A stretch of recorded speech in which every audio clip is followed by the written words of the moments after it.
Good afternoon, all. Good afternoon, ma'am. Good afternoon, ma'am. Good afternoon, ma'am.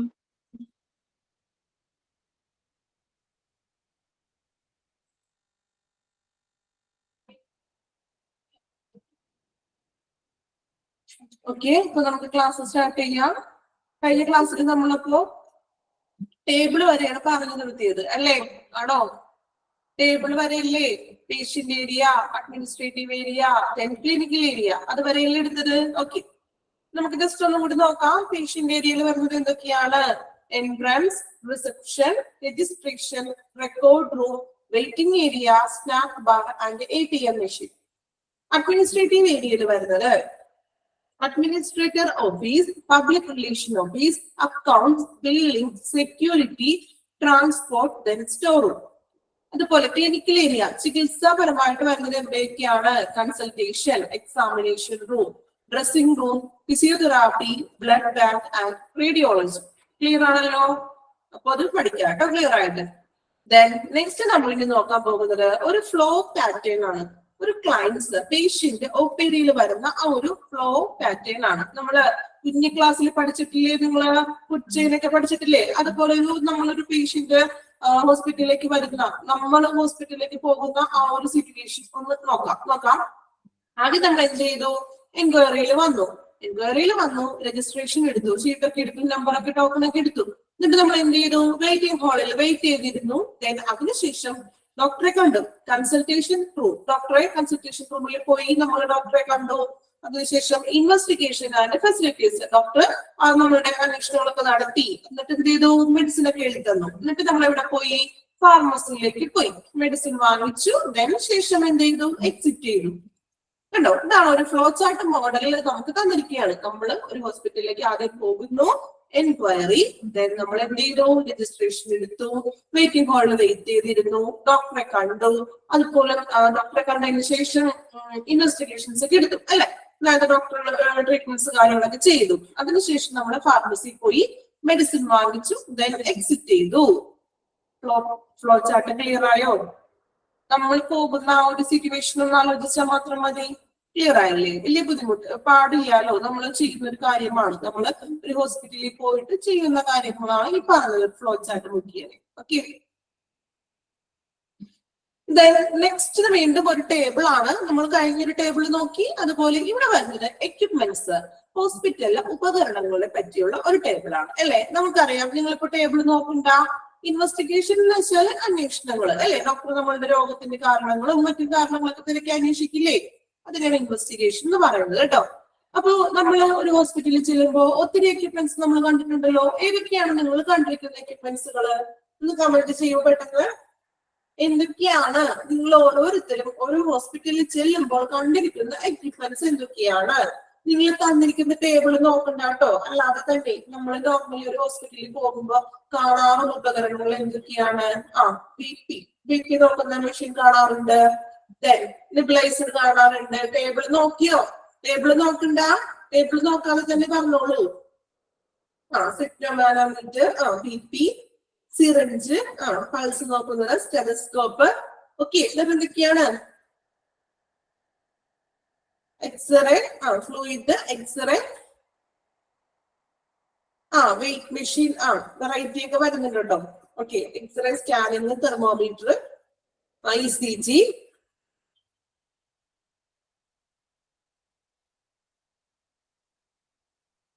Okay, അപ്പൊ നമ്മൾ ഓരോരുത്തരും ഒരു ഹോസ്പിറ്റലിൽ ചെല്ലുമ്പോൾ കാണുന്ന എക്യുപ്മെന്റ്സും കാര്യങ്ങളൊക്കെയാണ് നമ്മൾ പഠിച്ചത് അല്ലെ? അപ്പൊ ഓക്കെ, നിങ്ങൾ പറഞ്ഞതെല്ലാം ശരിയാണ് കേട്ടോ. അപ്പൊ അതിന് നമ്മൾ ഓരോ തരം തിരിച്ചാണ് നമ്മൾ ഇവിടെ ഒരു ടേബിൾ ആക്കി കൊടുത്തിരിക്കുന്നത്. നമ്മൾ പറഞ്ഞ എല്ലാ എക്യുപ്മെന്റ്സും ഇതിൽ ഉൾപ്പെടുന്നതാണ്. പക്ഷെ എക്യുപ്മെന്റ്സിന് നമ്മൾ ഓരോ കാറ്റഗറി ആയിട്ട് തരം തിരിച്ചിരിക്കുകയാണ്. ഒന്നാമത്തത് ഡയഗ്നോസ്റ്റിക്. എന്ത് ഡയഗ്നോസ്റ്റിക്?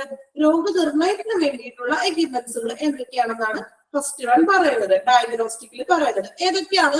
ഡയഗ്നോസ്റ്റിക്കിൽ വരുന്ന എക്യുപ്മെന്റ്സ് നമുക്ക് ഫസ്റ്റ് നോക്കാം. ഓക്കെ, ഡയഗ്നോസ്റ്റിക്കിൽ വരുന്നതാണ് BP apparatus. മീൻസ് BP നോക്കുന്ന മെഷീനില്ലേ? BP നോക്കുന്ന ഒരു കണ്ടിട്ടില്ലേ നിങ്ങൾ? BP നോക്കില്ല ഡോക്ടറുടെ റൂമിൽ ഡോക്ടർ നമ്മൾ ചെല്ലുമ്പോൾ ചിലപ്പോൾ BP ഒക്കെ ചെക്ക് ചെയ്യാറുണ്ട് അല്ലെ? അപ്പൊ BP apparatus. എൻഡോസ്കോപ്പ്. എന്താ എൻഡോസ്കോപ്പ്? എൻഡോസ്കോപ്പ് എവിടെയോ കേട്ടിട്ടുണ്ട് എൻഡോസ്കോപ്പ് അല്ലേ? എന്താണ് എൻഡോസ്കോപ്പ്?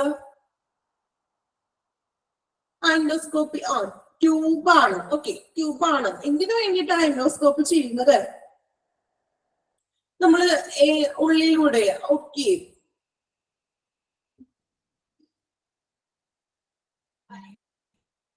എൻഡോസ്കോപ്പ് മീൻസ് എന്ത് അസുഖമായിട്ടായിരിക്കും കൂടുതലായിട്ടും എൻഡോസ്കോപ്പ് ചെയ്യുന്നത്? ഫോർ സ്റ്റൊമക്ക് ആണ് അല്ലെ?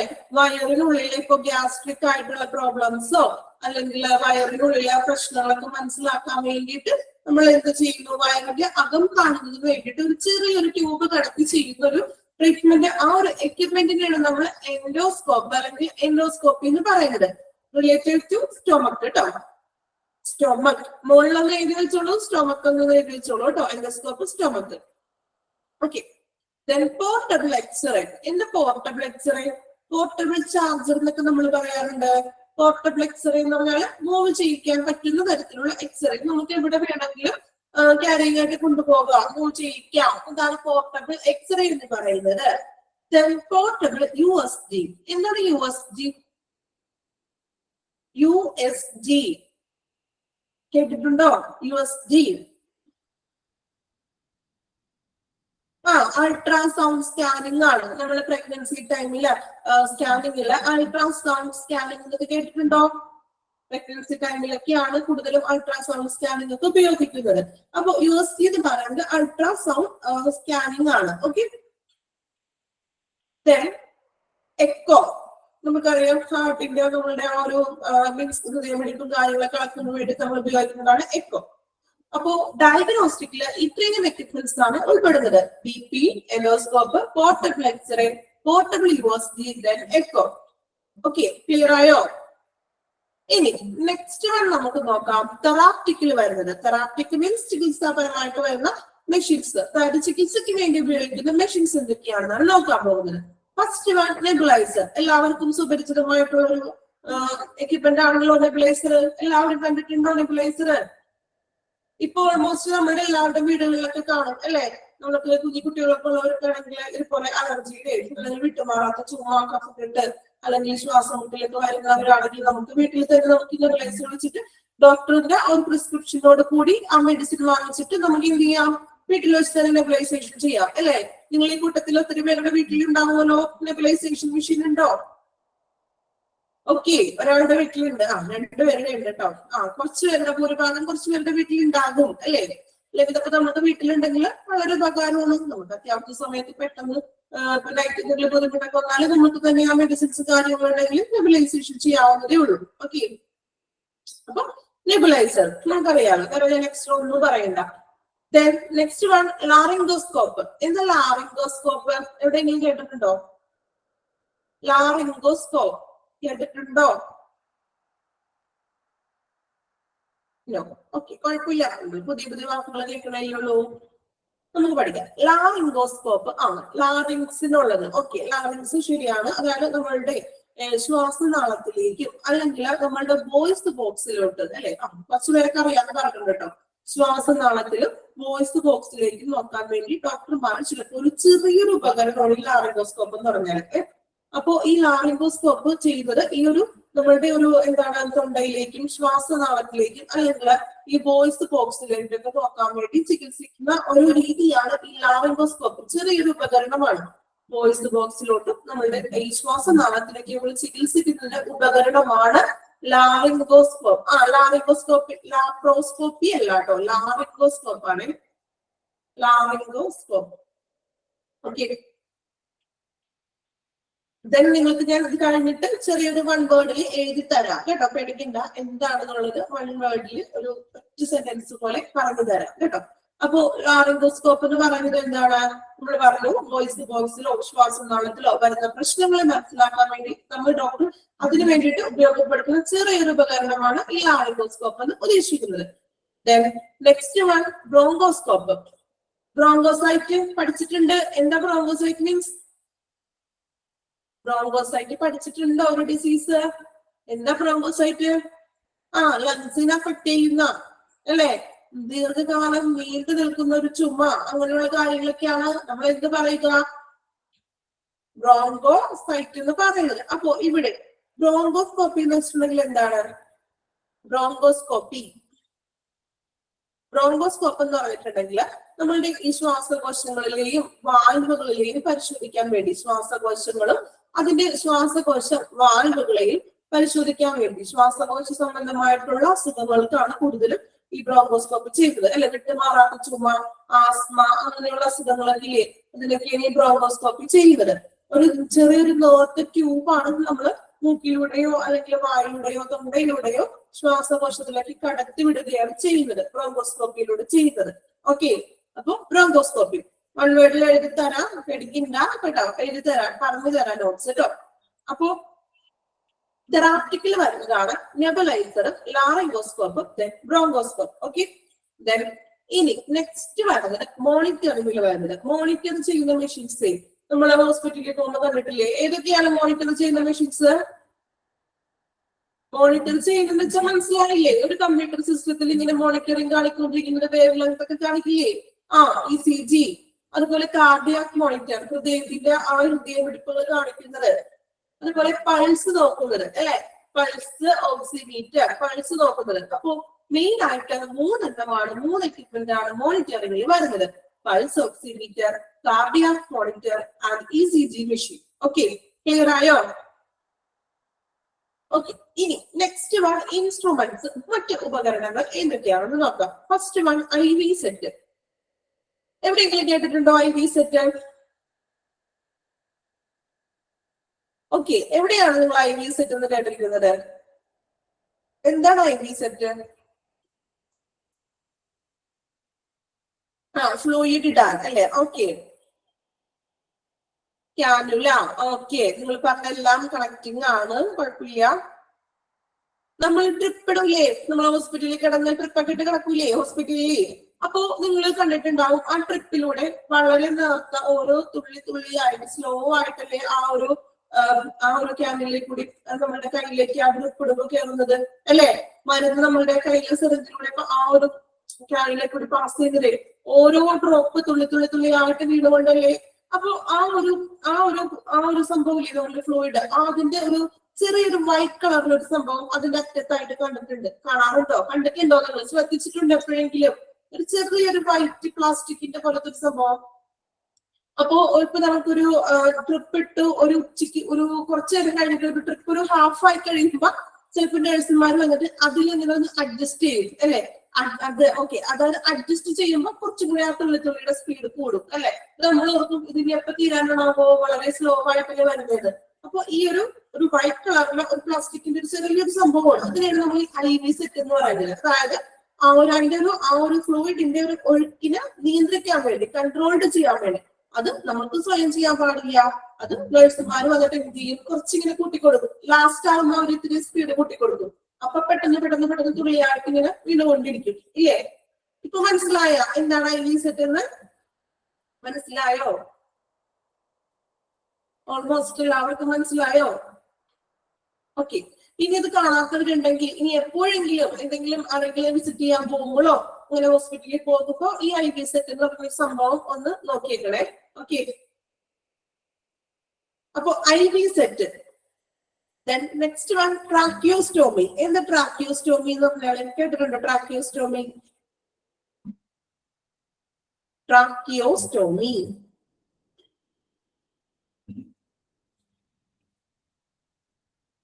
ട്രാക്കിയോസ്റ്റോമി എന്ന് പറഞ്ഞിട്ടുണ്ടെങ്കിൽ നമുക്ക് ശ്വസന ശസ്ത്രക്രിയ, അതായത് ശ്വസിക്കാൻ ബ്രീത്തിങ് പ്രോബ്ലംസിന്റെയൊക്കെ നോക്കുന്ന ഒരു ഇൻസ്ട്രുമെന്റ് ആണ് tracheostomy. To help air and oxygen, ലങ്സിലേക്ക് എയറും ഓക്സിജനും അങ്ങനെയുള്ള കാര്യങ്ങളൊക്കെ സർജിക്കൽ പ്രോസസ് ആണ് അത് അല്ലെ. ഒരു surgical process to create and opening through the neck to the trachea. Means നെക്കിൽ കൂടി ഒരു ട്രയാക്ക് ഏരിയയിലോട്ട് എയർ പാസേജും മറ്റും നടക്കുന്നുണ്ടോ, അല്ലെങ്കിൽ ശ്വസിക്കാൻ സഹായിക്കുന്ന ഒരു ഇൻസ്ട്രുമെന്റ് ആണ് ട്രാക്കിയോസ്റ്റോമി എന്ന് പറയുന്നത്. നെക്സ്റ്റ് ആണ് ഇൻസ്ട്രുമെന്റ് ട്രോളി. നമ്മൾ കണ്ടിട്ടുണ്ടല്ലോ, നിങ്ങളൊക്കെ സിനിമയിലൊക്കെ കണ്ടിട്ടുണ്ടാവും. ഈ മെഷീൻസിലെ വാർഡിലോട്ടും റൂമിലോട്ടൊക്കെ കൊണ്ടുവരില്ലേ സിറിഞ്ചസും മെഡിസിൻസും കാര്യങ്ങളൊക്കെ ആയിട്ട് ട്രോളി പോലെ ചെറിയൊരു സംഭവം. നഴ്സുമാർക്ക് ഇതെല്ലാം കൂടി കൈ പിടിച്ചു കൊണ്ടുവരാൻ പറ്റില്ലല്ലോ. അപ്പൊ എന്ത് ചെയ്യും, ഇതുപോലുള്ള ഒരു ഇൻസ്ട്രുമെന്റ് ട്രോളിയിൽ കൊണ്ടുവരും. ഇതൊക്കെ കണ്ടിട്ടില്ല എന്നുണ്ടെങ്കിൽ ഇനി എപ്പോഴെങ്കിലും ഹോസ്പിറ്റലിലേക്ക് പോകുമ്പോൾ ഇങ്ങനെയുള്ള എക്യുപ്മെന്റ്സ് ഒക്കെ ഉണ്ടോ എന്ന് നോക്കണം കേട്ടോ. നമ്മൾ കാര്യങ്ങളൊക്കെ പഠിച്ചല്ലോ, എന്ത് ചെയ്യാ എന്ന് നോക്കാം. ഓക്കെ, ഇത്രയും കാര്യങ്ങളാണ് എക്യുപ്മെന്റ്സിൽ വരുന്നത്.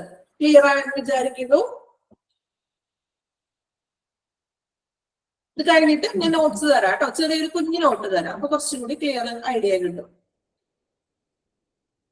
നമുക്ക് പേരുകൾ മാത്രം പഠിക്കാനുള്ളൂ, അതിന്റെ ഡീറ്റെയിൽസ് ഒന്നും പഠിക്കാനില്ല കേട്ടോ. എങ്കിലും നിങ്ങൾക്ക് മനസ്സിലാവാൻ വേണ്ടിയിട്ട് ഞാൻ ജസ്റ്റ് ഒന്ന് വൺ വേർഡിൽ പറഞ്ഞു തരാം. ഓക്കെ, ലാസ്റ്റ് പറയാം കേട്ടോ.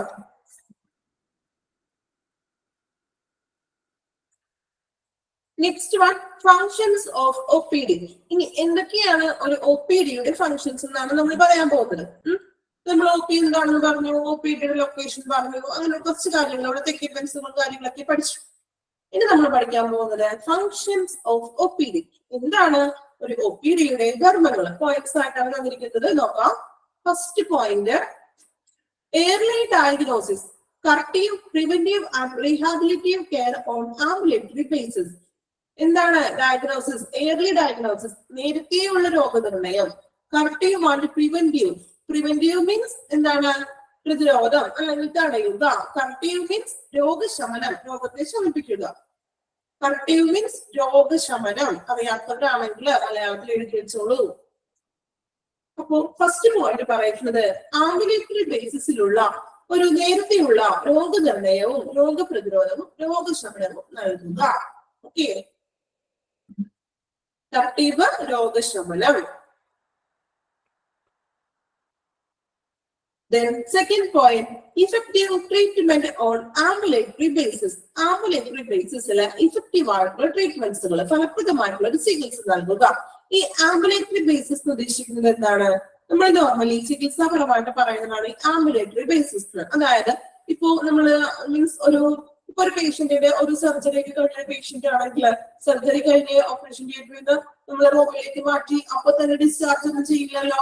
ഒരു 3-4 ദിവസമൊക്കെ ഇങ്ങനെ വന്നാലും കിടത്തിയിട്ട് ആള് റിക്കവറി ആയോ, ചിലപ്പോ ഒന്ന് നടത്തേക്ക് ചെയ്യും ഇല്ലേ. ഇപ്പൊ സർജറി ഒക്കെ കഴിഞ്ഞ പേഷ്യൻസിന് അതിനെയാണ് ഒരു ആംബുലേറ്ററി കെയർ കൊണ്ട് ഉദ്ദേശിക്കുന്നത്. നമ്മൾ കുറച്ച് ദിവസമൊക്കെ നടത്തി ആൾ സ്റ്റേബിൾ ആണോ, ആ ഒറ്റയ്ക്ക് നടക്കാൻ കഴിയുന്നുണ്ടോ എന്നൊക്കെ നോക്കിയിട്ട് മാത്രമേ എന്ത് ചെയ്യുള്ളൂ, ഡിസ്ചാർജ് ചെയ്യുള്ളൂ അല്ലെ. അതിനൊക്കെയാണ് നമ്മൾ ഈ ആംബുലേറ്ററി കെയർ കൊണ്ട് ഉദ്ദേശിക്കുന്നത്, ഒരു ട്രീറ്റ്മെന്റ് കൊടുക്കുക. ഓക്കെ, അപ്പൊ ഫലപ്രദമായിട്ടുള്ള ഒരു ചികിത്സ കൊടുക്കുക. ദെൻ മൂന്നാമത്തെ point, screening for admission to hospital. ആശുപത്രിയിൽ പ്രവേശിപ്പിക്കാനൊക്കെയുള്ള ഒരു സ്ക്രീനിങ് കൊടുക്കുക. സ്ക്രീനിങ് കൊടുക്കുക എന്ന് പറഞ്ഞാൽ എന്താണ്? OP-യിലല്ലേ നമ്മൾ ആദ്യം ചെല്ലുക. അപ്പൊ ഫസ്റ്റ് സ്ക്രീനിങ് OP-യിലാണ് നമ്മൾ വരുന്നത്. അവിടെ ചീട്ട് എടുത്തു, ദെൻ ഡോക്ടറെ കാണുന്നത് ആ ഒരു OP-യിലാണല്ലോ. അതിനെയാണ് screening for admission to hospital ഉദ്ദേശിക്കുന്നത്. നിങ്ങൾ ആ പോയിന്റ് ഒന്ന് പഠിച്ചു വെക്കാം. Then follow up care and care after discharge. Follow up care അല്ലെ, നമ്മള് ഹോസ്പിറ്റലിൽ നിന്ന് ഡിസ്ചാർജ് ആയതിനു ശേഷവും അതിനുള്ള ഒരു ഫോളോ അപ്പ് കെയറുകൾ നൽകുക. നമ്മൾ ഹോസ്പിറ്റലിൽ പോയി ഡോക്ടറെ കണ്ടു, ചിലപ്പോൾ ഡോക്ടർ ഒരു 10 ദിവസം കഴിഞ്ഞിട്ട് ഒന്നുകൂടി പറഞ്ഞാൽ നമുക്ക് ഒന്നുകൂടി ചെക്കപ്പ് ഒക്കെ ചെയ്യാറുണ്ട്, ബ്ലഡ് ടെസ്റ്റും കാര്യങ്ങളൊക്കെ ഒന്നുകൂടി നോക്കാം, അല്ലെങ്കിൽ ഒരു മാസം കഴിഞ്ഞിട്ട് ഒന്നുകൂടി ചെക്കപ്പിനൊക്കെ വേണ്ടി വരാൻ പറയും അല്ലെ. അതിനെയാണ് നമ്മൾ എന്ത് പറയുക, ഫോളോ അപ്പ് എന്ന് പറയുന്നത്. അപ്പൊ അങ്ങനെ വരുന്ന ഒരു ഫോളോ അപ്പും കെയറുകളും കാര്യങ്ങളും ഡിസ്ചാർജിന് ശേഷവും നൽകുക. Promotion of health by health education അല്ലെ. അതായത് എന്താണ്? പ്രൊമോഷൻ മീൻസ് പ്രോത്സാഹിപ്പിക്കുക. ആരോഗ്യ വിദ്യാഭ്യാസത്തിലൂടെ ആരോഗ്യത്തെ പ്രോത്സാഹിപ്പിക്കുക. Promotion of health by health education. ആരോഗ്യ വിദ്യാഭ്യാസം കൊടുത്തുകൊണ്ട് എന്ത് ചെയ്യാം? ആരോഗ്യത്തെ പ്രോത്സാഹിപ്പിക്കുക. Next one, rendering of preventive health care. എന്താണ് റെൻഡറിംഗ് മീൻസ്? റെൻഡറിംഗ് കേട്ടിട്ടുണ്ടോ? റെൻഡറിംഗ് എവിടെയെങ്കിലും? റെൻഡറിംഗ് എവിടെയെങ്കിലും കേട്ടിട്ടുണ്ടോ? ഇല്ല. ഓക്കെ, റെൻഡറിംഗ് മീൻസ് വിശദീകരിക്കുക എന്നുള്ളത്. മീൻസ് വിശദീകരിക്കുക, പറഞ്ഞു കൊടുക്കുക എന്നൊക്കെ പറയില്ലേ, വിശദീകരിക്കുക. അപ്പോ rendering of preventive health care അല്ലെ. അതായത് എന്താണ്? പ്രതിരോധം, പ്രിവെന്റീവ് പ്രതിരോധ ആരോഗ്യ സംരക്ഷണത്തിന്റെ വിശദീകരണങ്ങൾ നൽകുക. അസുഖങ്ങൾ വരാതിരിക്കാൻ നമ്മൾ എന്ത് ചെയ്യണം, അല്ലെങ്കിൽ അങ്ങനെയുള്ള ഓരോ കാര്യങ്ങൾ പ്രതിരോധം അല്ലെ, പ്രതിരോധിക്കാൻ വേണ്ടി ഈ രോഗങ്ങളെ പ്രതിരോധിക്കാൻ വേണ്ടിയിട്ട് നമുക്ക് എന്തൊക്കെ മാർഗങ്ങൾ സ്വീകരിക്കാം എന്ന് എന്ത് ചെയ്യുക? വിശദീകരിച്ച് കൊടുക്കുക. Then last one, promotion of health through health education. Health എഡ്യൂക്കേഷനിലൂടെ, ആരോഗ്യത്തിലൂടെ എന്ത് ചെയ്യുക? ആരോഗ്യത്തിനെ കുറച്ചുകൂടി ഇമ്പോർട്ടൻസ് കൊടുക്കുക, പ്രമോഷൻസ് പ്രോത്സാഹനം കൊടുക്കുക. ഓക്കെ, ഇത്രയും കാര്യങ്ങളാണ് ഒരു OPD-യുടെ ഫങ്ഷൻസ് എന്ന് പറയുന്നത്. എളുപ്പമാണ്, നിങ്ങൾക്ക് വായിച്ച മനസ്സിലാകുന്ന രീതിയിൽ മാക്സിമം ഷോർട്ട് ആക്കിയിട്ടുള്ള പോയിന്റ്സ് ആണ് തന്നിരിക്കുന്നത് അല്ലെ. മാക്സിമം ഷോർട്ട് ആണ്, ഇതിൽ കൂടുതൽ ചെറുതാക്കാനൊന്നും പറ്റില്ല. ഓക്കെ, ഇപ്പൊ ഫങ്ഷൻസ് ഓഫ് OPD ക്ലിയർ ആയോ? ക്ലിയർ ആയോ? ഓക്കെ,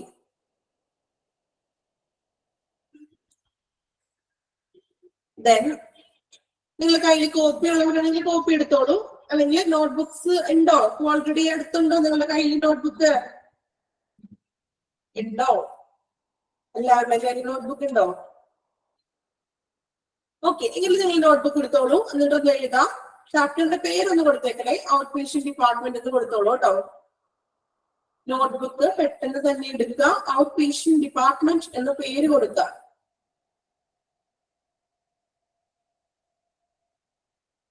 പെട്ടെന്ന് പെട്ടെന്ന് എഴുതണേ.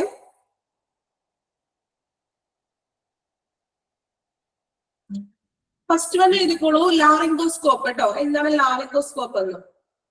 സ്പെല്ലിംഗ് ഒക്കെ കറക്റ്റ് ആയിട്ട് എഴുതണേ. ലാറിംഗോസ്കോപ്പ് എഴുതിക്കൊണ്ട് ഒരു കുഞ്ഞ ഹൈഫൺ ഇടാം.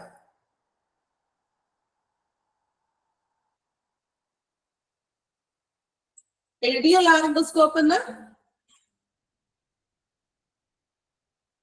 Okay, എഴുതിക്കോളൂ. Is a procedure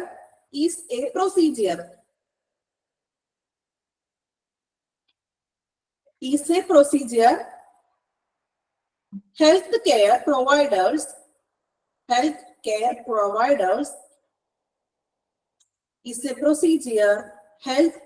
providers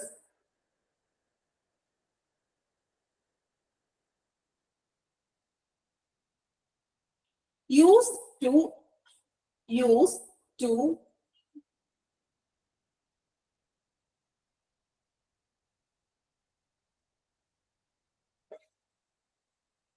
examine your voice box. ലാറിംഗ്സ് എന്നോ വോയിസ് ബോക്സ് എന്നൊരു ഇതാട്ടോ. ഒന്നുകൂടെ പറയാം. ലാറിംഗോസ്കോപ്പ് is a procedure healthcare providers use to examine your voice box.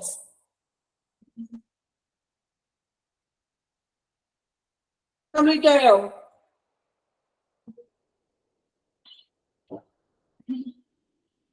Okay, then voice box കേട്ടോ. voice box VOX. Okay, next one എഴുതിക്കോളൂ, bronchoscope. Bronchoscope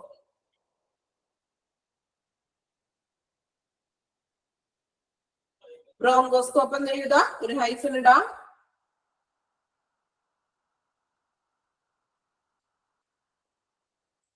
bronchoscope hyphen ഇട്ടിട്ട് എഴുതിക്കോളൂ. is a procedure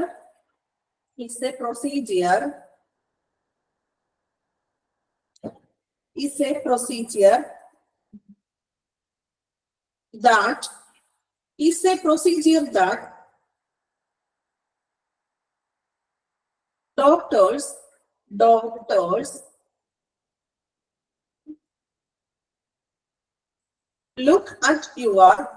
doctors look at your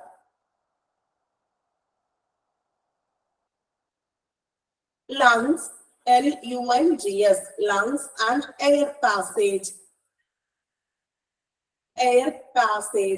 ES in the top.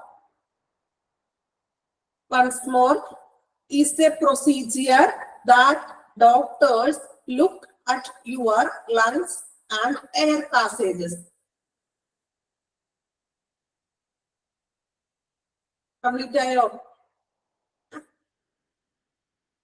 Okay. Then next one എഴുതിക്കോളൂ, tracheostomy എഴുതിക്കോളൂ കേട്ടോ.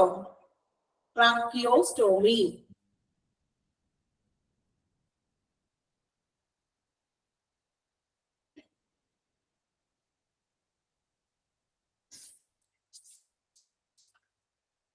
ട്രാക്കിയോസ്റ്റോമി എഴുതാം, hyphen ഇടാം. Is a surgical procedure. Surgical procedure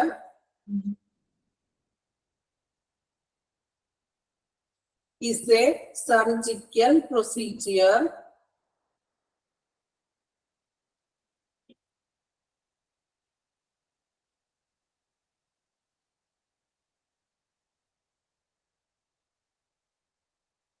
is a surgical procedure to create is a surgical procedure to create an opening through an opening through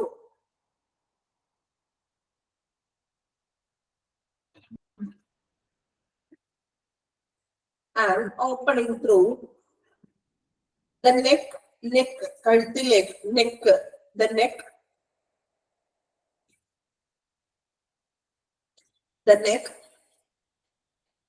into the trachea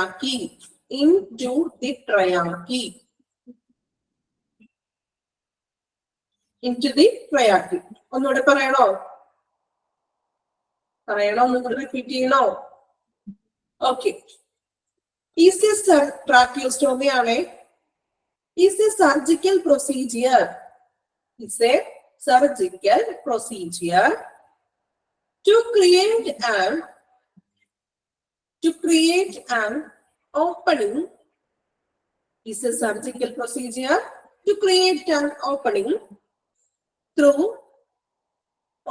through the neck into trachea. Opening through the neck into trachea.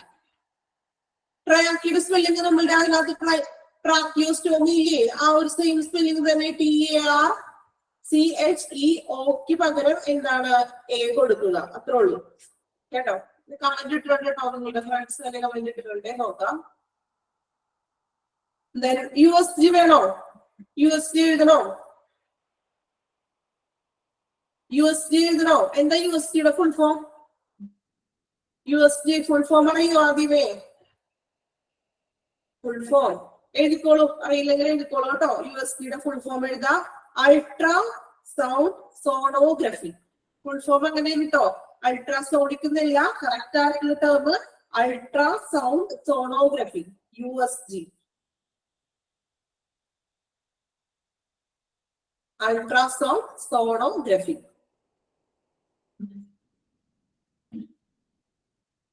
എഴുതിയോ? USG ultrasound sonography.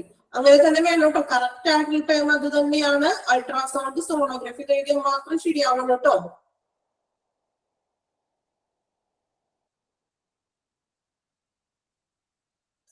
ഇനി എന്താണ് USG കൂടി ഒരു one word പോലെ എഴുതാം നമുക്ക്. എഴുതിക്കോളൂ കേട്ടോ, USGയുടെ നേരെ തന്നെ എഴുതിക്കോളൂ. Imaging test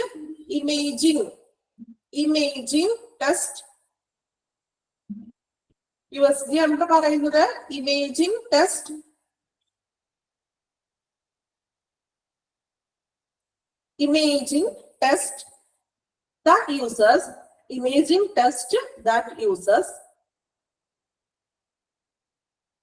that uses sound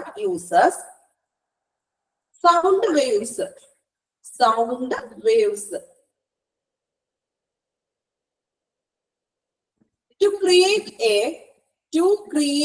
a imaging test that uses sound waves to create a picture of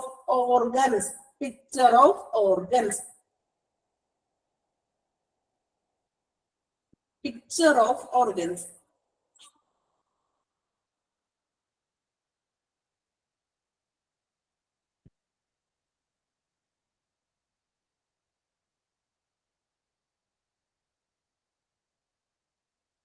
okay, ഒന്നുകൂടെ പറയണോ?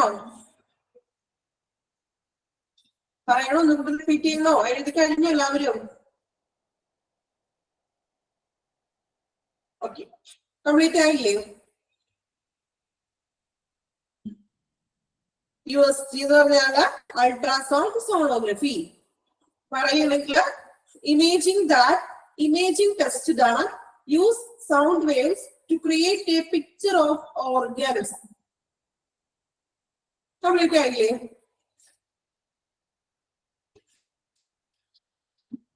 Okay.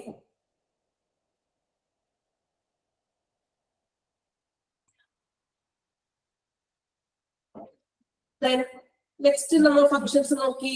അടുത്ത നമ്മൾ നോക്കുന്നത് preventive health activities.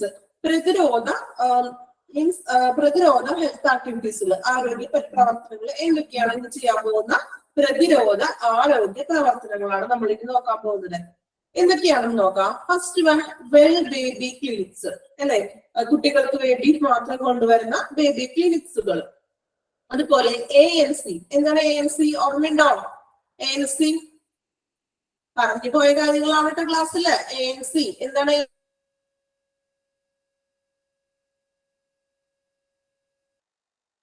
Care, antenatal care, pregnancy ടൈമിൽ കൊടുക്കുന്ന കെയറും കാര്യങ്ങളും, അതിനെയാണ് നമ്മൾ ANC എന്ന് പറയുന്നത്, ആന്റിനേറ്റൽ കെയർ. ഇമ്പോർട്ടന്റ് ആണ് കേട്ടോ, ഒന്ന് അണ്ടർലൈൻ ചെയ്തിട്ടുള്ളൂ. ANC, antenatal care. Okay. Then marriage counseling, planned parenthood, etc. Marriage കൗൺസിലുകള്, അതുപോലെ തന്നെ രക്ഷകർത്തം, എങ്ങനെയാണ് ഒരു പാരന്റ്സ് ചെയ്യേണ്ട കാര്യങ്ങള്, അങ്ങനെയുള്ള കാര്യങ്ങളൊക്കെയാണ് ഒരു പ്രിവെന്റീവ് ഹെൽത്ത് കെയർ ആക്ടിവിറ്റീസിൽ വരുന്നത്. ഫസ്റ്റ് ബേബി ക്ലിനിക്കുകൾ കൊണ്ടുവരിക, അതുപോലെ തന്നെ ANC, പ്രഗ്നൻസി പീരീഡിലെ കൂടുതൽ കെയറുകളും കാര്യങ്ങളൊക്കെ കൊണ്ടുവരുന്ന തരത്തിലുള്ള ANC, അതുപോലെ മാരേജ് കൗൺസിലിങ്ങും, അതുപോലെ പാരന്റ്ഹുഡ്. മൂന്നാമത്തെ പോയിന്റ്, സ്കൂൾ ഹെൽത്ത് ക്ലിനിക്കുകൾ അല്ലെ, സ്കൂളിലുള്ള ഹെൽത്ത് ക്ലിനിക്കുകളൊക്കെ കൊണ്ടുവരിക. പ്രതിരോധ അസുഖങ്ങളൊക്കെ തരണം ചെയ്യാനും അങ്ങനെയുള്ള കാര്യങ്ങൾക്കൊക്കെ വേണ്ടിയിട്ട് സ്കൂൾ ഹെൽത്ത് ക്ലിനിക്കുകൾ കൊണ്ടുവരിക. നാലാമത്തെ point, control of communicable diseases. എന്താണ് കമ്മ്യൂണിക്കബിൾ ഡിസീസസ്? പണ്ട് ചെറിയ ക്ലാസ്സിൽ പഠിച്ചിട്ടുള്ള സംഭവമാണ് കമ്മ്യൂണിക്കബിൾ ഡിസീസസ്. എന്താ മീനിങ്? എന്താ കമ്മ്യൂണിക്കബിൾ ഡിസീസസ്? പകർച്ചവ്യാധികള്, പെട്ടെന്ന് തന്നെ ഒരാളിൽ നിന്നും മറ്റുള്ളവരിലേക്ക് പടർന്നു പിടിക്കുന്ന അസുഖങ്ങള് അല്ലെ, പകർച്ചവ്യാധികളാണ്. എന്തൊക്കെയാണ് എക്സാമ്പിള്? പകർച്ചവ്യാധികൾ എന്ന് പറയുമ്പോൾ എന്തൊക്കെ വരും? പകരുന്ന അസുഖങ്ങളെ. എന്തൊക്കെയാണ് പകർച്ചവ്യാധികള്? ആലോചിച്ച് നോക്കിയേ. കൊറോണ അല്ലെ, ഏറ്റവും നമുക്ക് പെട്ടെന്ന് തന്നെ പറയാൻ പറ്റുന്ന ഒരു ഇതാണ് കൊറോണ. ഓക്കെ. ഫീവർ. ഓക്കെ. പനി. ഓക്കെ. ഫീവർ, പനി, കോൾഡ്, മഞ്ഞപ്പിത്തം. ഓക്കെ. പിന്നെ എന്തൊക്കെയാണ് അങ്ങനെ പടർന്നു വരുന്നത്? പെട്ടെന്ന് തന്നെ വായുവിലൂടെയും മറ്റും പകരുന്ന രോഗങ്ങളാണ്. കോളറ, മഞ്ഞപ്പിത്തം, ചുമ, ചിക്കൻ ബോക്സ് അല്ലെ. നിങ്ങൾ കേട്ടിട്ടില്ലേ? പെട്ടെന്ന് തന്നെ വായുവിലൂടെ പകരുന്ന രോഗമാണത് അല്ലെ. ഓക്കെ. എല്ലാത്തരം അസുഖങ്ങളും വന്നു കഴിഞ്ഞിട്ടോ. ഓക്കെ. കവലത്തിലൂടെ ഡെങ്കു ഫീവർ, അങ്ങനെ എല്ലാ അസുഖങ്ങളും, എല്ലാ തരത്തിലുള്ള പനികളെ നമുക്ക് ഉൾപ്പെടുത്താം. ഓക്കെ. ചിക്കൻ ബോക്സിനെ പറഞ്ഞു. അപ്പൊ അങ്ങനെയുള്ള കമ്മ്യൂണിക്കബിൾ ഡിസീസസിന് എന്ത് ചെയ്യാം? കൺട്രോൾ ചെയ്യാം. Then early diagnosis and detention of chronic diseases. ഇനി ക്രോണിക് ഡിസീസസ് എന്ന് പറഞ്ഞാൽ എന്താ? ക്രോണിക് ഡിസീസസ്, കമ്മ്യൂണിക്കബിൾ ഡിസീസ് എന്ന് പറഞ്ഞാൽ പകർച്ചവ്യാധികള്. ക്രോണിക് ഡിസീസസ് എന്തായിരിക്കും? അപ്പൊ എക്സാമ്പിൾ കേട്ടോ, ക്യാൻസർ, TB. അതായത് കൂടുതൽ കാലം നീണ്ടു നിൽക്കുന്ന അസുഖങ്ങളില്ലേ, അതായത് ലോങ് ടേമിൽ നിൽക്കുന്നത്, മെഡിസിൻസ് കഴിച്ചാലും പെട്ടെന്നൊന്നും മാറില്ല, അത് ഒത്തിരി നാള് മീൻസ് ഒത്തിരി കാലം നീണ്ടു നിൽക്കുന്ന അസുഖങ്ങളാണ് ക്രോണിക് ഡിസീസസ് എന്ന് പറയുന്നത്. ഇപ്പൊ ക്യാൻസർ തുടർച്ചയായിട്ട് വർഷങ്ങളോളം മെഡിസിൻസ് ട്രീറ്റ്മെന്റ് ഒക്കെ ചെയ്യുന്നവരായിരിക്കും ക്യാൻസർ പേഷ്യൻസ് ഒക്കെ അല്ലെ. അതുപോലെ TB പേഷ്യൻസ്, അവർ തുടർച്ചയായിട്ട് ചിലപ്പോൾ ചില കാലം മുഴുവൻ മെഡിസിൻ കഴിക്കുന്നതായിട്ടൊക്കെ വരും. അപ്പൊ അങ്ങനെ നീണ്ടു നിൽക്കുന്ന കുറെ കാലയളവിലേക്ക് ലോങ് ടേമിൽ നീണ്ടു നിൽക്കുന്ന അസുഖങ്ങളാണ് നമുക്ക് എന്ത് പറയാം? ക്രോണിക് ഡിസീസസ് എന്ന് വിളിക്കാം. ഓക്കെ. ക്രോണിക് ഡിസീസസ് കേട്ടോ. കമ്മ്യൂണിക്കബിൾ ഡിസീസ് എന്ന് പറഞ്ഞാൽ പകർച്ചവ്യാധികളും ദീർഘകാലം നീണ്ടു നിൽക്കുന്നതാണ് ക്രോണിക് ഡിസീസസ്. മാറിപ്പോകരുത് കേട്ടോ. അപ്പോ ഏർലി ഡയഗ്നോസിസ്, അപ്പോ അതായത് നേരത്തെയുള്ള ഈ ഒരു പരിശോധനയും മറ്റും ഇങ്ങനെയുള്ള ഡിസീസസിന്, ക്യാൻസറിന്, TBക്കുള്ള നേരത്തെയുള്ള പരിശോധനയും കാര്യങ്ങളൊക്കെ ചെയ്യുക. ഇനി health education and nutritional advice അല്ലെ, ആരോഗ്യ വിദ്യാഭ്യാസവും അതുപോലെ തന്നെ പോഷകാഹാരങ്ങളുടെ ഉപദേശങ്ങളൊക്കെ കൊടുക്കുക. Rehabilitation and prevention of disabilities and handicap, rehabilitation നമുക്കറിയാം പുനരധിവാസം എന്തൊക്കെയായിരുന്നു എന്നൊക്കെ പറഞ്ഞത് ഫിസിയോതെറാപ്പി അല്ലെങ്കിൽ മെന്റലി അതുപോലെയുള്ള കാര്യങ്ങളൊക്കെ അല്ലെങ്കിൽ കൗൺസിലിങ്ങും മറ്റും അങ്ങനെയുള്ള കാര്യങ്ങൾ നൽകാം. പ്രിവെന്റേഷൻ ഓഫ് ഡിസബിലിറ്റീസ് ആൻഡ് ഹാൻഡിക്യാപ്പ് വൈകല്യങ്ങളെയൊക്കെ തടയുക, പ്രിവെന്റേഷൻസ് ചെയ്യുക. ഇത്രയും കാര്യങ്ങളാണ് പ്രിവെന്റീവ് ഹെൽത്ത് ആക്ടിവിറ്റീസിൽ വരുന്നത്. Wellbeing clinic, ANC, marriage counselling, planned parenthood etcetera. Then school health clinic, control of communicable diseases, early diagnostic detection, chronic diseases. ഏതൊക്കെയാണ് ക്രോണിക് ഡിസീസ് നോക്കി വെക്കണേ? ക്യാൻസർ, TB ആണ് നമുക്കിവിടെ എക്സാമ്പിൾ തന്നിരിക്കുന്നത്. അത് തന്നെ ഒന്ന് പഠിച്ചു വെക്കാം. Then health education, nutritional advice, റീഹാബിലേഷൻസുകൾ കൊടുക്കുക. ഇതുപോലെ തന്നെ വൈകല്യങ്ങളൊക്കെ ഉണ്ടെങ്കിൽ അതിലേക്ക് എന്ത് ചെയ്യുക? പ്രിവെന്റ് ചെയ്യുക. ഓക്കെ, ക്ലിയർ ആയല്ലോ? ഇനി നമ്മൾ നോക്കുന്നത് ടൈപ്സ് ഓഫ് OPD. പ്രധാനമായിട്ടും OPD രണ്ട് തരത്തിലാണ് അറിയപ്പെടുന്നത്. First one centralised OPD, out patient service. രണ്ടാമതായിട്ട് പറയുന്നത് ഡീസെൻട്രലൈസ്ഡ് ഔട്ട് പേഷ്യന്റ് സർവീസ് അല്ലെ. അപ്പോ എന്താണ് സെൻട്രലൈസ്ഡ് എന്ന് വെച്ചാൽ മീനിങ് എന്താണ്? നമ്മൾ എപ്പോഴും കോമൺ ആയിട്ട് ഒരുപാട് കേട്ടിട്ടുള്ള ഒരു ടേമാണ് സെൻട്രലൈസ്ഡ് എന്ന് പറഞ്ഞാൽ അല്ലെ. എന്താണ് സെൻട്രലൈസ്ഡ് എന്ന് പറഞ്ഞാൽ? മീനിങ് എന്താ? മലയാളത്തിൽ നമുക്ക് എന്താ പറയുന്നത്? സെൻട്രലൈസ്ഡ് കേട്ടിട്ടില്ലേ നിങ്ങള്? സെൻട്രലൈസ്ഡ് AC കേട്ടിട്ടുണ്ടോ? സെൻട്രലൈസ്ഡ് AC കേട്ടിട്ടുണ്ടോ? അങ്ങനെയെങ്കിലും കേട്ടിട്ടുണ്ടോ? മൊത്തത്തിലുള്ള അല്ലെങ്കിൽ കേന്ദ്രീകൃതമായിട്ടുള്ള അല്ലെ. കേന്ദ്രീകൃതം. അപ്പോ കേന്ദ്രീകൃതമായിട്ടുള്ള എന്ന് പറയുമ്പോ ഇവിടെ എങ്ങനെയാണ് നോക്കാം. സെൻട്രലൈസ്ഡ് ഔട്ട് പേഷ്യന്റ് സർവീസ് എന്താണെന്ന് നോക്കാം. All services are provided in a concise area which includes all diagnostic and therapeutic facilities are being provided in same place. It concise എന്ന് വെച്ചാൽ എന്താണ്? കൺസൈസ് എന്ന് വെച്ചാൽ സംക്ഷിപ്തമായിരിക്കുന്ന, എല്ലാം കൂടി ഉൾക്കൊണ്ടിരിക്കുന്ന ഒരു മീനിങ് ആണ് കേട്ടോ. അപ്പോ all services provided in, അതായത് എല്ലാ സർവീസസും ഒറ്റൊരു, ഇപ്പോ അതിൽ ഇൻക്ലൂഡ് ചെയ്തിരിക്കുന്നത് ഡയഗ്നോസ്റ്റിക് ആയിക്കോട്ടെ, തെറാപ്പിക് ഫെസിലിറ്റീസ് എല്ലാം പ്രൊവൈഡ് ചെയ്യുന്നത് ഒരേ പ്ലേസിൽ, സെയിം പ്ലേസിൽ തന്നെയാണെന്ന്, ഒറ്റ ഏരിയയിൽ തന്നെയാണ് ഈ ഡയഗ്നോസിസും തെറാപ്പിക്കും എല്ലാം ഉൾപ്പെടുന്നതിനെയാണ് നമ്മൾ എന്ത് പറയുക? Centralised out patient service. Centralised AC ഞാൻ പറഞ്ഞില്ലേ. എന്താണ് സെൻട്രലൈസ്ഡ് AC എന്ന് പറഞ്ഞാല്? നമ്മളുടെ വീട്ടില് ഓരോ റൂമിലും AC വെക്കുന്നതിനെയാണോ സെൻട്രലൈസ്ഡ് എന്ന് പറയുന്നത്? ആണോ? നിങ്ങൾ ആരും കേട്ടിട്ടില്ലേ സെൻട്രലൈസ്ഡ് AC എന്ന് പറഞ്ഞാല്? ഫുൾ AC, അതായത് ഒരു വീട് ഫുള്ളായിട്ട് AC, അടുക്കള മൊത്തത്തില് എല്ലാ ബെഡ്റൂമുകളും അല്ലെ, തിയേറ്ററിലൊക്കെ ഇപ്പൊ നമ്മള് വീട് എല്ലായിടത്തും കിട്ടും അല്ലെ. ഡോർ എപ്പോഴും അടച്ചിരുന്നു, അല്ലാണ്ട് ഓരോ റൂമിൽ സെപ്പറേറ്റഡ് ആയിട്ട് AC വെക്കണില്ല അവിടെ അല്ലെ. മൊത്തത്തിലുള്ളതാണ്. ഞാനൊരു എക്സാമ്പിൾ പറഞ്ഞതോളൂ പെട്ടെന്ന് മനസ്സിലാവാൻ വേണ്ടി. അങ്ങനെ പറയുന്നത് നിങ്ങൾക്ക് പെട്ടെന്ന് മനസ്സിലാവില്ലേ? അങ്ങനെ അതൊക്കെ മനസ്സിലായോ? സെൻട്രലൈസ്ഡ് AC ഓർത്താൽ മതി. അതായത് മൊത്തത്തിൽ ടോട്ടലി എല്ലാം ഒറ്റ ഏരിയയിൽ തന്നെ പ്രൊവൈഡ് ചെയ്യുന്നതാണ് എന്ന് പറയുന്നത് സെൻട്രലൈസ്ഡ് ഔട്ട് പേഷ്യന്റ് സർവീസ് എന്ന് പറയുന്നത്. ക്ലിയർ ആയോ? ഇപ്പൊ ക്ലിയർ ആയോ എല്ലാവർക്കും? സെൻട്രലൈസ്ഡ് ഔട്ട് പേഷ്യന്റ് ACയുടെ കാര്യം പറഞ്ഞപ്പോ കുറച്ചും കൂടി കത്തിയില്ല എല്ലാവർക്കും? ക്ലിയർ ആയോ? ഒന്നും കിട്ടിയില്ലെങ്കിൽ സെൻട്രലൈസ്ഡ് AC ഓർത്താൽ മതി കേട്ടോ. അപ്പൊ ഡീസെൻട്രലൈസ്ഡ് എന്തായിരിക്കും? അതിന്റെ ഓപ്പോസിറ്റ് ആയിരിക്കുമല്ലോ ഇല്ലേ?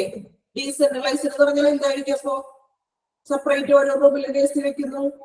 ഇത് എക്സാമിന് ACയുടെ കാര്യമൊന്നും ചിരിക്കണ്ട, ഞാൻ ജസ്റ്റ് ഒന്ന് മനസ്സിലാക്കാൻ വേണ്ടി പറഞ്ഞുള്ളൂ കേട്ടോ. അപ്പോ ഡീസെൻട്രലൈസ്ഡ് നമുക്ക് നോക്കാം. Services are provided in respective department. ഓരോ സർവീസസ് റെസ്പെക്റ്റീവ് ആയിട്ടുള്ള ഡിപ്പാർട്ട്മെന്റിൽ സെപ്പറേറ്റ് ആയിട്ട് കൊടുക്കുന്നു. അതായത് ഓരോ റൂമിലും നമ്മൾ സെപ്പറേറ്റ് AC ഫിറ്റ് ചെയ്യുന്നു അല്ലേ. നമുക്ക് AC വെച്ച് കണക്ട് ചെയ്ത് പഠിക്കാല്ലേ? കുറച്ചും കൂടി എളുപ്പം കിട്ടിയില്ലേ? കിട്ടിയോ? AC വെച്ച് കണക്ട് ചെയ്ത് പഠിച്ചപ്പോ കിട്ടിയോന്ന്? കിട്ടി? എല്ലാവർക്കും കിട്ടിയോ? ഓക്കെ. അപ്പോ സെൻട്രലൈസ്ഡ് എന്ന് പറഞ്ഞിട്ടുണ്ടെങ്കിൽ ഒരു സെയിം പ്ലേസിൽ തന്നെ എല്ലാ ഫെസിലിറ്റീസുകളും ലഭിക്കുന്നത്. ഇപ്പോ ഡയഗ്നോസ്റ്റിക്, തെറാപ്പിക് ഫെസിലിറ്റീസും എല്ലാം ഒറ്റ പ്ലേസിൽ ലഭിക്കുന്നതാണ് സെൻട്രലൈസ്ഡ് ഔട്ട് പേഷ്യന്റ് സർവീസ് എന്ന് പറയുന്നത്. Then second one, decentralized outpatient service. Means എന്താണ്? ഓരോ റൂമിലും ഓരോ AC വെച്ച കാര്യം കേട്ടോ. അതായത് ഓരോ ഡിപ്പാർട്ട്മെന്റിലും സെപ്പറേറ്റഡ് ആയിട്ട് ഓരോ കാര്യങ്ങളും ചെയ്യുന്നത്. സർവീസസ് സെപ്പറേറ്റഡ് ആയിട്ടാണ് ഓരോ ഡിപ്പാർട്ട്മെന്റിലും ചെയ്യുന്നത്. ഓക്കെ, അപ്പോ സെൻട്രലൈസ്ഡ് ഡീസെൻട്രലൈസ്ഡ് പഠിച്ചല്ലോ. പഠിച്ചോ? ഇപ്പൊ തന്നെ പഠിച്ചില്ല എല്ലാവരും? പഠിച്ചോ? നല്ല തറവായിട്ട് പഠിച്ചിട്ടുണ്ട് ഇല്ലേ? AC-യുടെ കാര്യം വെച്ച് നമ്മൾ പഠിച്ചു അല്ലേ? ഓക്കെ, ഇനി next one, based on type of patient. എങ്ങനെയൊക്കെയാണ് പേഷ്യന്റിനെ നമ്മൾ ഓരോ ടൈപ്പിൽ ഉൾപ്പെടുത്തിയിരിക്കുന്നതെന്നാണ് നോക്കുന്നത്. മെയിൻ ആയിട്ട് 3 തരത്തിലുള്ള പേഷ്യൻസിനാണ് നമ്മൾ പറയുന്നത്. General outpatient, emergency outpatient, referred outpatient. General outpatient ഉണ്ട്, എമർജൻസി ഔട്ട് പേഷ്യന്റ്, അതുപോലെ referred outpatient. First one നമുക്ക് നോക്കാം, ജനറൽ ഔട്ട് പേഷ്യന്റ് എന്താണെന്ന്.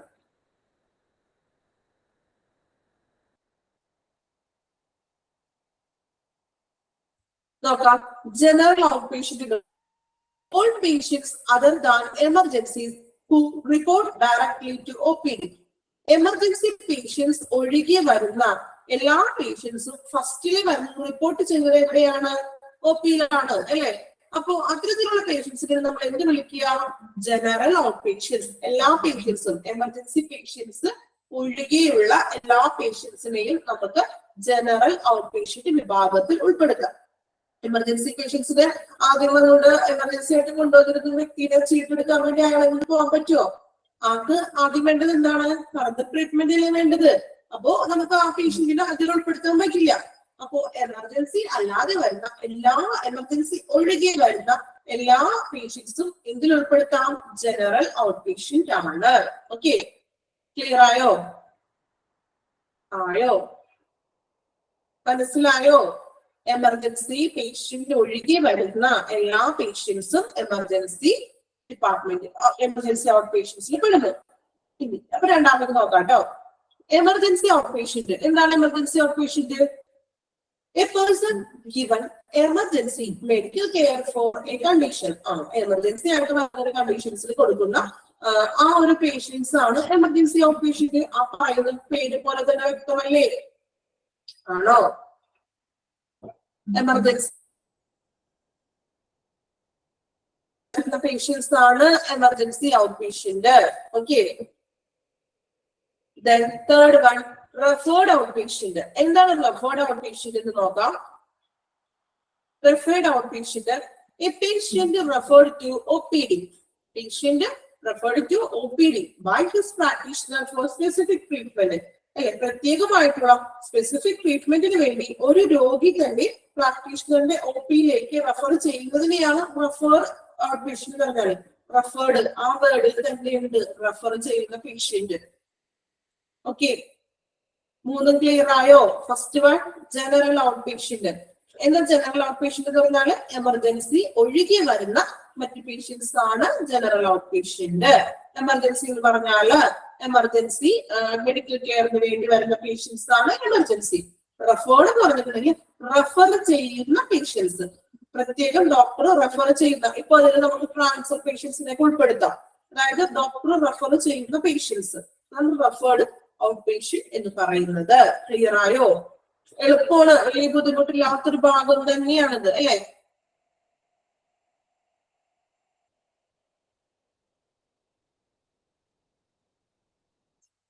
ജനറൽ ഡോക്ടർ, സ്പെഷ്യൽ ഡോക്ടറിനൊക്കെ ഓക്കെ റെഫർ ചെയ്യുന്നതും വരാം. അപ്പൊ നിങ്ങൾ ഇതൊന്ന് വായിച്ചു നോക്കട്ടെ. അത്രയും ഭാഗം ഒന്ന് വായിച്ചു നോക്കാം പെട്ടെന്ന്. ഫങ്ഷൻസ് ഓഫ് OPD തുടങ്ങി നമ്മളിപ്പോ എടുത്ത ടൈപ്സ് ഓഫ് പേഷ്യന്റ് വരെ വായിക്കാം.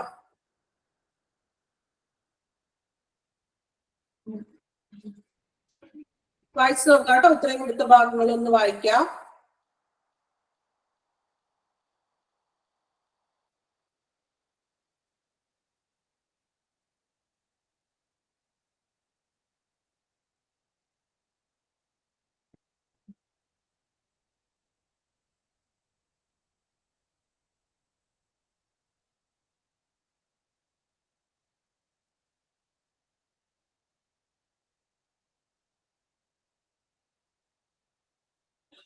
ക്രോണിക് ഡിസീസസ് എന്തൊക്കെയാണെന്ന് പഠിച്ചു വെക്കണം. അതുപോലെ ANC-യുടെ ഫുൾ ഫോം എപ്പോഴും എക്സാമിന് ചോദിക്കാറുണ്ട്.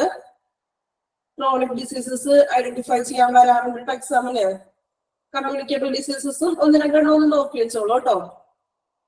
റെൻഡറിങ് മീൻസ് വിശദീകരിക്കുക എന്നുള്ളത് കേട്ടോ.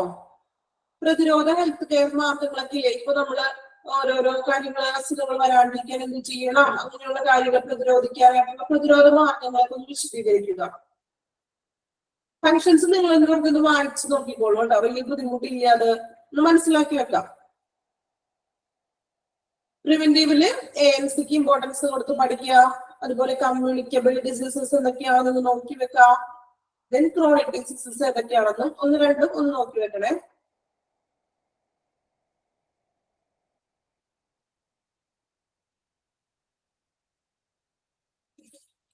ANC ഇമ്പോർട്ടന്റ് ആണ് കേട്ടോ. ആന്റിനേറ്റൽ കെയർ,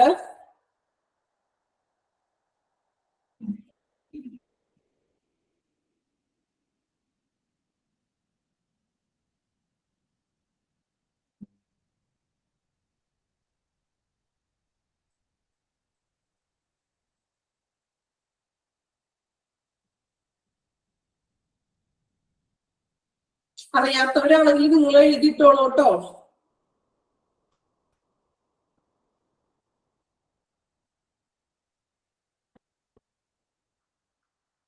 TB എന്താണ്, ലങ്സിനെ അഫക്ട് ചെയ്യുന്നതാണ് കേട്ടോ. ANC antenatal care, pregnancy care എന്ന് ബ്രാക്കറ്റിൽ എഴുതിക്കോളൂ. TB എന്ന് പറഞ്ഞാല് ലങ്സിനെ അഫക്ട് ചെയ്യുന്നതാണ്. ചുമ, ഭയങ്കര ചുമയുള്ള കാര്യങ്ങളില്ലേ, ലങ്സിനെ അഫക്ട് ചെയ്യുന്നതാണ് ട്യൂബർക്ലോസിസ് കേട്ടോ. ക്ഷയം എന്നൊക്കെ പറയാം.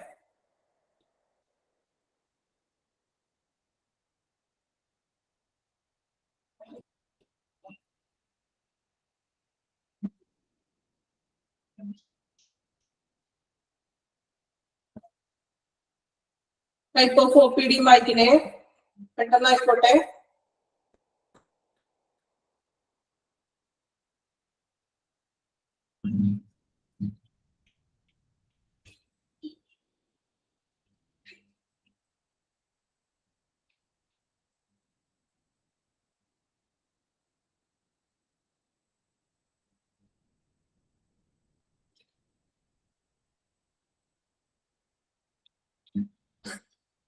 General outpatient, emergency, referred outpatient ഒന്ന് മനസ്സിലാക്കി വെക്കാം കേട്ടോ.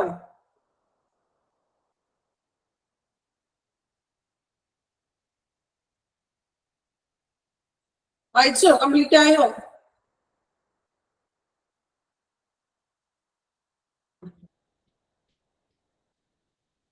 ഓക്കെ, നെക്സ്റ്റ് ഒരു ചെറിയൊരു ഭാഗം കൊണ്ട് എടുക്കുന്നുണ്ട്. റെഫേർഡ് എന്ന് പറഞ്ഞിട്ടുണ്ടെങ്കിൽ ഡോക്ടേഴ്സ് പ്രത്യേകം ചികിത്സയ്ക്കായിട്ട് റെഫർ ചെയ്യുന്ന പേഷ്യൻസ് ആണ് റെഫേർഡ് പേഷ്യൻസ് എന്ന് പറയുന്നത്. Next one, managerial consideration. ഇനി എന്തൊക്കെയാണ് പരിഗണന കൊടുക്കേണ്ട കാര്യങ്ങൾ പേഷ്യൻസിനെ സംബന്ധിച്ച്, അവർക്ക് എന്തൊക്കെ കാര്യങ്ങളിലാണ് പരിഗണന കൊടുക്കേണ്ടത് നാം പറയുന്നത് കുഞ്ഞു പോയിന്റ്സ് ആണ്. അതുകൂടി നമുക്കൊന്ന് എടുക്കാം. പബ്ലിക് റിലേഷൻ അല്ലെ, നല്ലൊരു പബ്ലിക് റിലേഷൻ പരിഗണന കൊടുക്കണം. അതുപോലെ വാം, എന്താ വാം? വാം മീൻസ് ഊഷ്മളമായിട്ടുള്ള, അതായത് ഒരു പോസിറ്റീവിലൂടെ അവരോട് സംസാരിക്കുക പേഷ്യൻസിനോട് അല്ലെ, ഊഷ്മളമായ. റെസ്പെക്ട്, ഒരു ബഹുമാനം വേണം. ഇനി മിനിമം വെയിറ്റിംഗ് അല്ലെ, ഒരു കൺസിഡറേഷൻ അല്ലെ, എത്ര നേരം ചിലപ്പോൾ OPയുടെ മുമ്പിൽ അവർ വെയിറ്റ് ചെയ്തിരിക്കുന്നതായിട്ടൊക്കെ വരും. അപ്പൊ കാര്യങ്ങളൊക്കെ എന്ത് ചെയ്യുക, ഭംഗിയായിട്ട് പ്രോപ്പർ ആയിട്ട് ചെയ്തു കൊടുക്കുക. പിന്നെന്താ, ക്ലീൻനെസ്, വൃത്തി വേണം. എപ്പോഴും നല്ലത് വൃത്തിയായിട്ടിരിക്കുക. ആ ഒരു OP ഡിപ്പാർട്ട്മെന്റ്സ്, OP മാത്രമല്ല ഒരു ഹോസ്പിറ്റലിൽ മൊത്തത്തില് ക്ലീൻ ആയിരിക്കുക. Good ambience. എന്താണ് ആംബിയൻസ് മീൻസ്? ആംബിയൻസ് കേട്ടിട്ടുണ്ട്? ആംബിയൻസ് നല്ലൊരു അന്തരീക്ഷം ക്രിയേറ്റ് ചെയ്യുക. ആംബിയൻസ് അന്തരീക്ഷം കേട്ടോ. അതുപോലെ ക്യാൻറ്റീൻ, ഒരു ഹോസ്പിറ്റലിനെ സംബന്ധിച്ച് ഒരു ക്യാൻറ്റീൻ ഒക്കെ ഉണ്ടാവുമല്ലോ, അപ്പൊ ക്യാൻറ്റീൻ. അതുപോലെ പേഷ്യന്റ് ഹിയറിംഗ്. പേഷ്യന്റ് ഹിയറിംഗ് എന്ന് പറഞ്ഞാൽ എന്താണ്? പേഷ്യന്റിനെ കേൾക്കുക. പേഷ്യന്റിന്റെ പ്രശ്നം എന്താണ്, പ്രോബ്ലം എന്താണ്, എന്തെങ്കിലും ഫെസിലിറ്റിയുടെ കുറവ് അനുഭവപ്പെടുന്നുണ്ടോ, അല്ലെങ്കിൽ മെഡിസിന്റെ കാര്യങ്ങളായിക്കോട്ടെ, എന്തെങ്കിലും ഡൗട്ട്സുകളോ അങ്ങനെ കാര്യങ്ങളൊക്കെ ഉണ്ടോ, എന്ത് ചെയ്യുക, പേഷ്യൻസിനെ ഒന്ന് കേൾക്കുക. വെന്റിലേഷൻ. വെന്റിലേഷൻ എന്ന് പറഞ്ഞാൽ എന്താണ്? വെന്റിലേറ്റർ അല്ലോട്ടോ അവിടെ ഉദ്ദേശിക്കുന്നത്. വെന്റിലേഷൻ എയർ പാസിങ്ങിന് ഒരു ചെറിയ ഗ്യാപ്പ് ഒക്കെ ഇല്ലേ വെന്റിലേഷൻസും റൂമുകൾക്കും കാര്യങ്ങൾക്കൊക്കെ വെന്റിലേഷൻസ് കൃത്യമായിട്ടുണ്ടോ? അതുപോലെ വാട്ടർ സപ്ലൈ, കുടിവെള്ളം ആയാലും മറ്റു കാര്യങ്ങൾക്ക് വാട്ടർ സപ്ലൈ അവൈലബിൾ ആണോ എന്ന് ചെക്ക് ചെയ്യുക. അതുപോലെ OPD ടൈമിങ് കറക്റ്റ് ടൈമിനാണോ കൃത്യനിഷ്ഠയോട് കൂടിയാണോ വർക്ക് ചെയ്യുന്നത്, OP ടൈമിംഗ് ഒക്കെ തോന്നിയ പോലെയാണോ അല്ലെങ്കിൽ പ്രോപ്പർ ആയിട്ടാണോ എന്നൊക്കെ ഒന്ന് ഉറപ്പുവരുത്തുക. അതൊക്കെയാണ് പേഷ്യൻസ് കൊടുക്കുന്ന കൺസിഡറേഷൻ എന്ന് പറയുന്നത്. ഓക്കെ, കുഞ്ഞു പോയിന്റ്സ് അല്ലേ ഉള്ളൂ. ഇതൊക്കെ ഒന്ന് ജസ്റ്റ് ഒന്ന് വായിച്ചു നോക്കിയാൽ മതി കേട്ടോ. വലിയ ബുദ്ധിമുട്ടൊന്നും ഇല്ലാത്തൊരു ക്വസ്റ്റൻ അല്ലേ.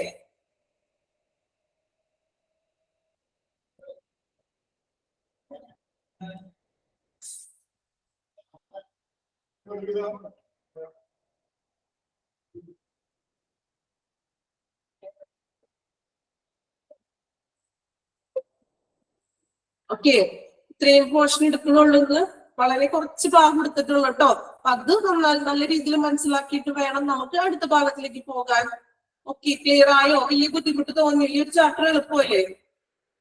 ബുദ്ധിമുട്ടുണ്ടായോ?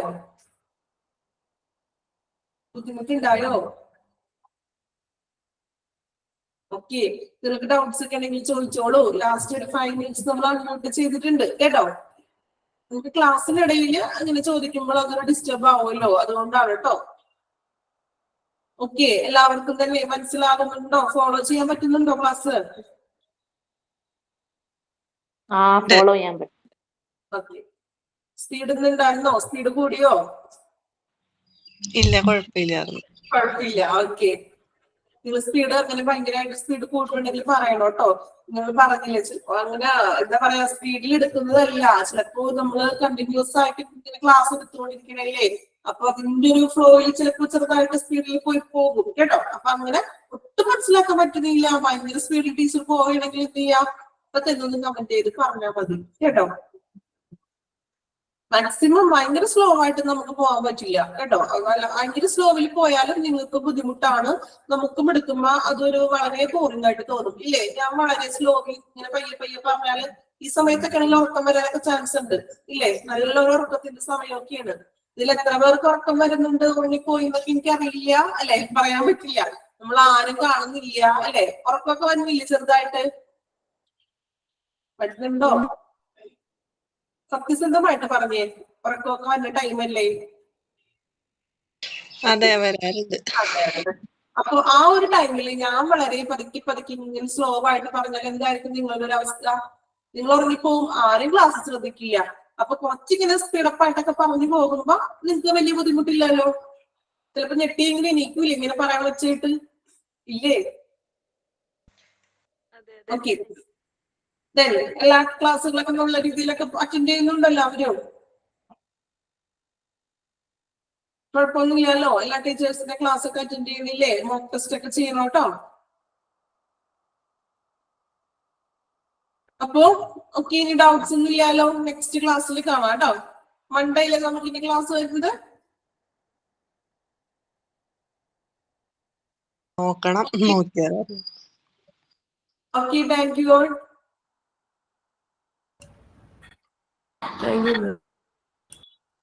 Thank you, ma'am.